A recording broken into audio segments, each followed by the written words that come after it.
management. Now, we just spent a good while looking at leadership, governance and management. There's a whole lot of things we can take out of those standards that we just looked at. The first one is that they want clarity in relation to who has responsibility for what and who's accountable for what, and they want to be very clear in terms of where that is. They also, which someone working in quality and safety for a long time at this stage, I'm delighted to see is they put quality and safety in under the governance section to be saying, look, this is the responsibility of the leadership and this is everyone's responsibility to make sure that we're doing this right. It's not a separate add-on that we just bolt onto the services.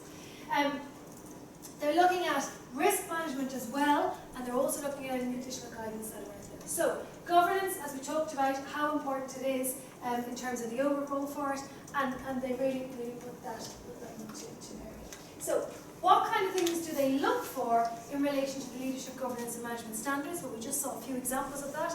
Ones that we didn't touch on were in the area of a statement of purpose. This is a document that HIQA always look for in relation to any of the areas that they go, and I think it's standard 5.3 talks all about statement of purpose, and essentially this is where we outline this is what we do. Some of us have this already, some of it have it incorporated in part or all of the strategy document, or we might just have an overview document, but essentially it's just laying out this is the service we provide.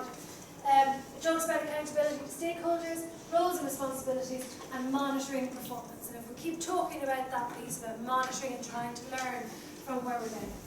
So what kind of things do they find? Well, some of the findings are quite vague. They get a little bit more specific in a bit, but certainly some of the findings are a little bit vague. Standard 5.1 is about accountability. And certainly in some of the reports, they were very clearly out to say, do not have effective integrated corporate and clinical governance arrangements with clearly identified roles, responsibility throughout the service for quality and safety. Okay, so that's the key word here, that it was throughout the service that they didn't necessarily see. So just in relation to 5.2, this one is particularly interesting because remember we talked about 5.2 and the structure and the organisation, and we were looking at it from an organisational level in relation to teams and committees. Again, because the standards are at that vague level, they can also be applied at a departmental area. So this is obviously looking at an endoscopy department, and it said it didn't have a single governance structure in the emergency department, not endoscopy, to ensure the quality and safety of care in that department. So while overall in the hospital there might have been a structure, when it got to individual areas, it was unclear who held responsibility in that particular area. We've seen that in a number of the reports. This example obviously is for the emergency department, but again this can come up in relation to ICUs and ambulance services as well. In relation to overall responsibility for yeah. 5.2, we talked earlier about reviewing governance structures and arrangements, and one of the things that we kept talking about were the local policies and procedures. You know, how do we know what we're supposed to be doing? And we mentioned earlier about clinical practice guidelines, and we mentioned about the HSE documentation. And just as an example from one of the reports, it was talking about how the service should review its governance arrangements to ensure all clinical areas are appropriately implementing local and national policies and procedures to place an assurance mechanism. You know, it's a long-winded way of saying the key bit in the middle, which is local and national policies and procedures were not necessarily implemented. And we're going to make this a governance issue because it was something that wasn't actually done. Governance structures and accountability to include unambiguous lines of accountability for assuring performance, managing and improving the quality and safety of service. This is exactly what we were talking about earlier. It's just looking at the way that they're phrasing some of the answers. So we know what we were looking at in that example before the break is what they're also going to be coming back into looking as well. Unambiguous lines in terms of the reporting and the responsibilities. Statement of purpose is talking about reflecting the aims, objectives and philosophy of a person-centred advocating statement of purpose. And in terms of service plans, we didn't touch on this, but there's a whole standard about service plans and objectives, developing a clear plan for the services. The service did not have plans that set clear direction for delivering the quality and service in short of time. Now, in a lot of public sectors, that's quite difficult to do because there may not always be a service plan in places in terms of what the actual vision for the service actually happens to be. But again, there's an expectation that there's a vision or that there's a plan of some description in terms of where it's going to. Okay. In terms of then, and there's lots of different examples of it here, but they don't always get into a huge amount of detail. I mean, this one here highlighted for the fact it was the first time that we'd seen it in a report that it didn't have a strong culture of service user safety, but it didn't give us the kind of level of detail that we were looking for before the break to actually explain where that was coming from. And again, the one that I'm trying to get to here was in relation to clinical programs. So one of the ones we were looking at, 5.8, about service providers have systemic monitoring arrangements for identifying and acting on opportunities to continually improve quality and safety and reliability. So systemic monitoring arrangements.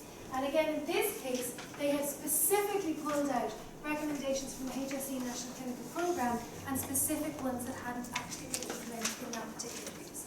And that's what we're expecting to see a little bit more about. Here's a clinical programme that was produced that is relevant to you, and we can't see how or where or why not it hasn't been implemented in the organisation. Is that okay? Yeah? Okay. Key performance indicators, learning from the outcomes, measuring from the outcomes. Again, it's all pulled in on it. And 5.9, which is where it formally talks about looking at monitoring formalised agreements. It did not fully act on recommendations made by the Health and Safety Court, specifically the recommendation by the authority to appoint a risk manager in 2012. And this is one of the potential benefits of HIQA coming in to you when they actually give you the support to go looking for people in different roles.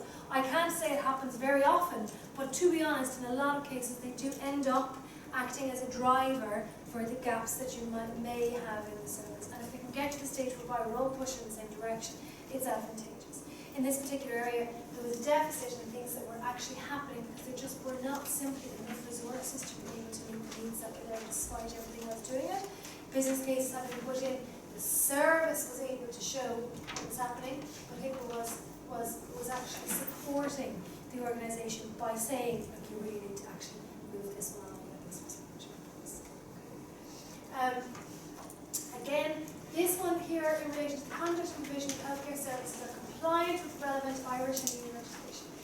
And this one focused on the HSE, and it's one of the first times that we've seen actual reference to the National Safe and Better Healthcare Standards when they say the HSE must ensure every hospital providing services self-assess against local recommendations and develop and implement a quality improvement plan within the national context of the National Standards for Safe and Better Healthcare. So they have blatantly said, and this is a report they can pull out and say this is where it is, this is what our expectation actually is at the moment. That while the licensing isn't in place, we are still expecting people to have done the self-assessment against the standards and to identify the gaps.